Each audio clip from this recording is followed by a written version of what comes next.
Hey, it's me, your friendly neighborhood asshole with an opinion. So, Spider-Man No Way Home comes out in only a couple of days now, and I'm cautiously optimistic, which is weird for me to say.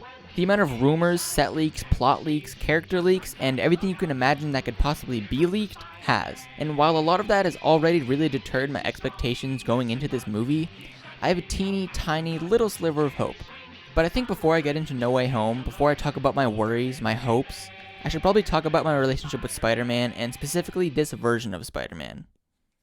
I've been a fan of Spider-Man for as long as I can remember. I got all 3 original Spider-Man movies on DVD when I was 3 years old, and I watched those movies like my life depended on it. To me, all 3 of these movies are masterpieces, and I will never not love them.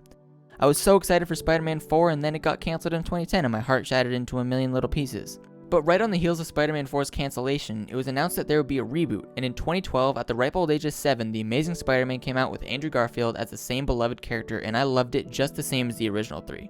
2 years later, the sequel came out, and at the time, I loved it, and to this day, I still love a lot of the aspects of this widely hated movie. But then, as we all know, another Spider-Man film series went down the drain, and once again, another reboot was announced right on the heels of The Amazing Spider-Man 3's cancellation. Then, 4 months later, a shadowy figure of a man emerged from the darkness. And that man, that boy's name, was Tom Holland. Now, at the time of this announcement, I was completely oblivious. I was in 5th grade doing who knows what, had no phone, and had no way of knowing these things. But I saw the trailer for Captain America Civil War, saw this part of the trailer. Hey everyone. And lost my shit. I walked out of Civil War pretty content with this new Spider-Man and was really excited to see the new movies. Homecoming came out and I loved it, and I saw him pop up throughout some of the other movies until Far From Home. I even saw Far From Home twice because I really loved it at the time. But the thing is, I started watching this new Spider-Man at a pretty young age. I was growing up and finally not walking out of every movie saying, that was my favorite movie. So when I was learning more about why I love the character of Spider-Man so much, these new movies became less and less appealing. These movies didn't showcase the Spider-Man I knew. The Spider-Man I knew had a Peter Parker I could relate to. Instead, they showed me a kid who went to a genius school who got a suit built for him by Tony Stark and never had to face any consequences for his actions. The reason I love the Tobey Maguire and Andrew Garfield iterations is because they show me what it means to be Spider-Man. They show me a full character. They show me that growth. They show me that even in doing your best, you'll never fully succeed no matter how hard you try, and that is okay. If Spider-Man succeeds, Peter Parker fails, and if Peter Parker succeeds, Spider-Man fails. Peter Parker is such an endearing character because he's just like you and me. He isn't a perfect person. He gives up. He falls short. Instead of being this giant figure and icon, he's here to let us know that we're not alone in our struggles. Those movies show me a man I can aspire to be. They have tangible, real characters that all have aspirations and dreams and imperfections, and show me the character that I know and love. Sam Raimi and Mark Webb are goddamn geniuses in their filmmaking. Every single shot, shadow, frame, light has purpose and reason. So when I went back and watched the Spider-Man movies with Tom Holland again, I couldn't help but facepalm and ask, what the fuck happened? Where did the relatable man I once knew go? Where did the tangible real costume go? Where did the feeling of a real character go? And where the fuck did the care for this character go? I had high hopes for the way Civil War set up this version of Peter Parker, specifically this scene. I read books, I build computers. And yeah, I would love to play football. But I couldn't then, so I shouldn't now. Sure, because you're different. Exactly. But I can't tell anybody that, so I'm not. Look, when you can do the things that I can, but you don't, and then the bad things happen, they happen because of you.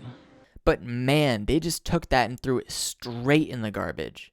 No, I don't want to kill anybody. Activate instant kill! This is great. Best sandwiches in Queens.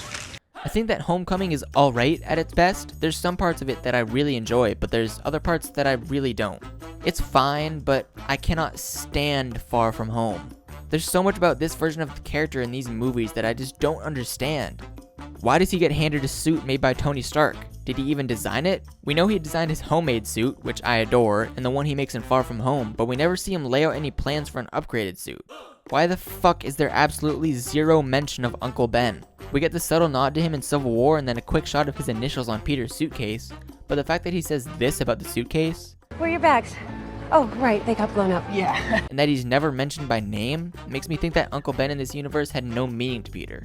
And why is Aunt May okay with Peter going out and being Spider-Man? At least show me the conversation that they had, show me what changed her mind. Why does everyone around him have zero character whatsoever? What do we know about MJ or Ned or even Flash? In the Tobey and Andrew movies, every single person has character. But can you tell me one solid thing about MJ or Ned? Tom and Zendaya clearly have great chemistry, but the writing for MJ is so awful that it feels like they're just trying to distract you from the bad writing by saying, hey look, they work well together. I could go on and on about my problems with this version of the character, but I think you guys get the point. So you might be angrily typing away in the comments right now saying, if you hate this version of Spider-Man so much, why would you even be slightly optimistic for No Way Home?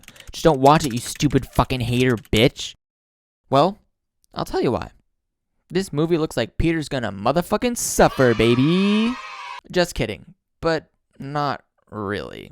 If some of the supposed leaks pan out in a certain way, I think I could really get back on board with live-action Spider-Man movies. But if any of these leaks end up being true and you're unaware of them, instead of talking about the leaks, I'm just going to talk about what I want to happen. Alright, well, first things first, kill off Ned.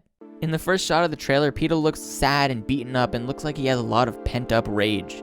I feel like in that scene he lost someone, and I want that someone to be Ned. He's just a comedic relief character, and I don't really fully buy their friendship if I'm being honest. In real life, Tom and Jacob have great chemistry, but for some reason it doesn't really translate in the movies.